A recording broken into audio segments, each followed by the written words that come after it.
No dice. They even told me I should be proud because plenty of women would kill to be on a billboard in Times Square. My parents are going to flip when they find out. They're on their way to pick me up as we speak.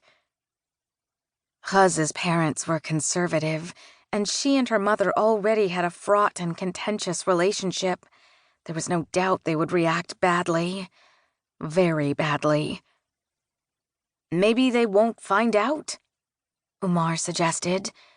I mean, how many people go to Times Square, besides tourists? Whatever happens, Ghaz, we're here for you, I assured her. We love you, and it's all going to be okay. Hold on. I think I'm going to throw up. A few retching sounds later. Nope, not happening. Ugh, my mom's calling me. I gotta go. Umar and I frowned at each other across the table, though Umar's response to almost everything was to turn it into a joke. Even he was at a loss.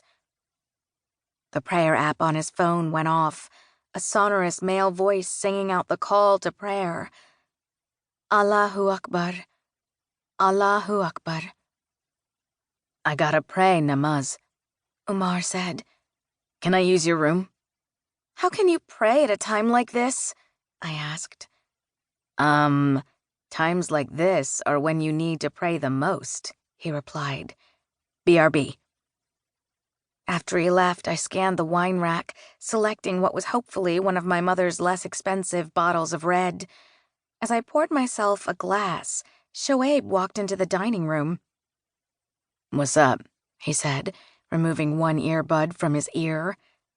What? I replied. Am I not worthy of both your ears? He made a face, but took out the other one. Why are you drinking wine at like 3 in the afternoon? None of your business, Sho, I said. Shoaib went by Sho because non-Desi people couldn't say his name, which was pronounced kind of like Shoaib, correctly. Umar is ITCWHDO, isn't he? He asked, sitting where Umar had been but taking up twice as much space. English, please, I said. Among Shoaib's annoying habits was his fondness for inventing acronyms. In the closet with his dick out. I hadn't told Shoaib Umar was gay. I worried his response would require me to actually start hating him. Plus, Umar wasn't out, so it wasn't my place to tell. He's not, I said. Then why was he staring at me like he was about to jizz his shorts? I had no good answer to this besides the truth.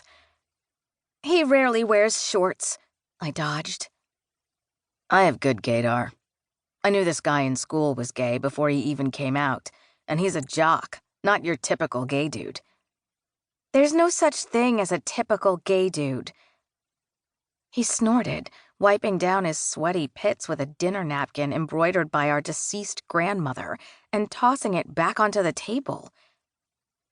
Most of the gay guys in my school are all the same. Theater geeks who travel in a pack and hit on the straight guys and tease us if we act uncomfortable, like we exist for their entertainment. But if we say anything back, then it's like we're homophobic. I can't talk about this with you, I admonished, because each word coming out of your mouth makes me want to stuff your face in the mountain of boogers you leave behind the couch. Which, by the way, you really need to vacuum. Anyway, isn't he religious? Shoaib continued. I mean, his phone is singing Allahu Akbar. Can you be Muslim and gay? Isn't that like... what's the word? Dissonant? I offered. It was true that Umar's life embodied dissonance. He tried to pray at least once a day, if not more. He didn't drink alcohol or eat pork. He believed in Allah and the Prophet, and that the Quran was the holy book. And he had always been attracted to guys. His humor sensibility ranged from corny and juvenile to shameless and lewd. He'd blow $150 on a cashmere scarf and then drive 10 minutes out of his way to save 3 cents a gallon on gas. Hey, Umar said, appearing in the doorway.